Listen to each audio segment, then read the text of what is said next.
Hi everyone, it's day 44 of my live video challenge. This is Heart and Soul with Evelyn. Today I am going to talk about the United States Army duty train, which operated during the Cold War to get supplies and servicemen from West Germany to East Germany. Now, my mom and I went previously, as I shared the story yesterday. I went previously with my family in I think it was 1972. But in the 80s, in 1986, I was able to go with my mom. So the U.S. Army duty train was a train that traveled from Frankfurt to Berlin, through East Germany through designated corridors. Now, only U.S. military personnel, their families, and also authorized passengers could ride. So because my mother worked for the U.S. military, we were able to get on the train. Now, there were strict rules once we got on the train. Here we are, we're getting ready to board the train in Frankfurt. The train was a sleeper train, and it took us hours. I mean, because it went so slow, and it went through a certain corridor. It was guarded. The train was actually guarded by U.S. military police, and passengers, if they were in the army, like soldiers, they were required to wear their uniforms. Now, Soviet and East German authorities were prohibited from interfering, though the journey was closely monitored. And I remember we were going through so slow, and we weren't allowed to look through the curtains, or stand up and look through the windows at all. It was it just showed really restricted views of East Germany. And the train symbolized the U.S. commitment to West Berlin by maintaining its link to the West despite the isolation. So it was such an interesting train ride, because if you can imagine, it's going really slow. I did look a few times out the window. You weren't supposed to. But just peeking out, you could just see how gray it was, and there were fences and just desolation. It seemed really quite sad, but it was communist. So it was really, really interesting to travel on the duty train. And so here's the ticket that me and my mom were given, and it was highly, we went through a few checkpoints, and they would have military men go through and check our passports, making sure that we were allowed to go through, and here it kind of shows the trajectory of when we went. So we left Frankfurt on this side here. We left Frankfurt, and then we slowly went through. We stopped in Helmstadt, right on the border, and then we stopped at other few stops as well. So when we got to West Berlin, we really wanted to visit East Berlin, because we were allowed to do that. We were allowed to go over. Now, visitors, they had to exchange a set amount of currency into East Germany, so the Ostmarks. It was called the Ostmarks.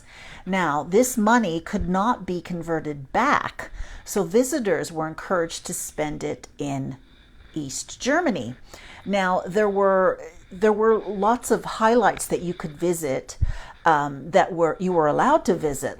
So I'm going to show you some photos now, but we had to really kind of be on our toes, and my mom being quite German and quite strict, she's like, okay, we've got to make sure we don't do anything illegal. We're just going to go in, we're going to go to the sites. But my mom did tell me that there might be some good shopping, and it would be really cheap. So we were looking forward to going to Alexanderplatz to do a little bit of shopping.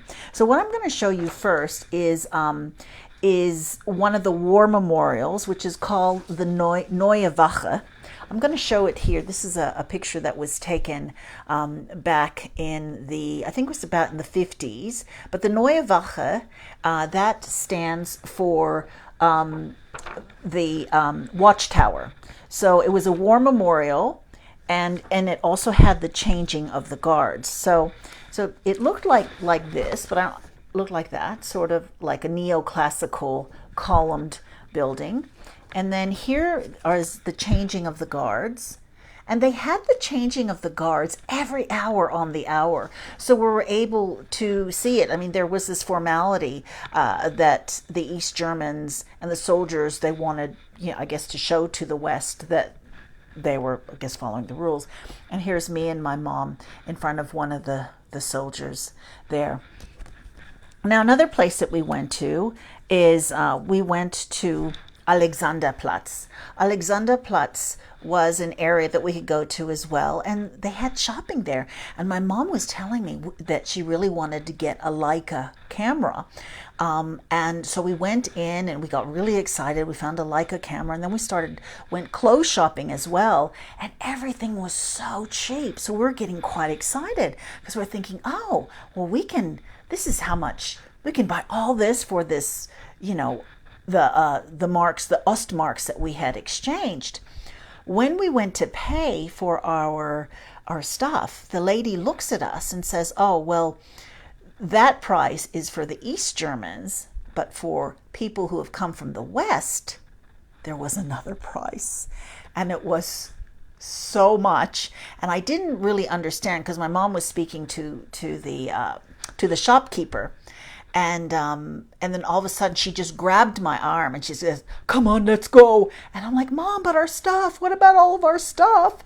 And she said, no, we can't buy it. And I think my mom thought she'd committed a crime or something, but we couldn't take the stuff that we wanted to buy. So there were two prices which we didn't realize. There was a price for the East Germans and the West Germans as well. Now, I'll just show you a photo of me and my mom. We're getting ready to leave Checkpoint Charlie to go into East Germany. And then that's when we went to see all the sites like the Neue Wache. And then also here's another photo of us in front of the Brandenburg Tor. So we're on the west side now, just looking in. And because the Brandenburg Tor is actually on the East German side. So another thing I wanted to talk about is the Trabants, the German cars, which were so cool. They were so cool. So they were called the Trabants. Now they were made from 1957 to 1991, and it was East Germany's most popular car. It was built with plastic-like material called Duroplast, and it was simple, cheap, and slow with two-stroke engine.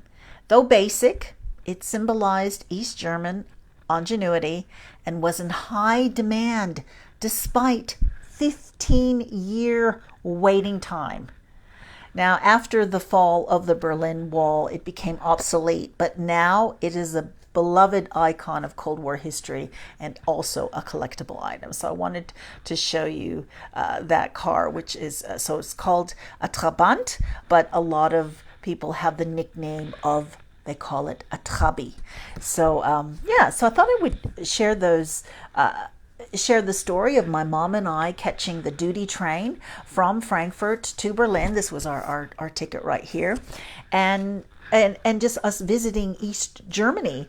It was really interesting to see how the communists, East Germans, and how they were getting on. I mean, it didn't look like that much fun, to tell you the truth, but it was interesting. It was interesting for me, and that they had the two different prices, where my mom and I, we thought we were going to get in trouble because we wanted to buy all this stuff, but then we decided, we can't afford it, because they were giving us the Western price, and that was our little escapade there in Alexanderplatz.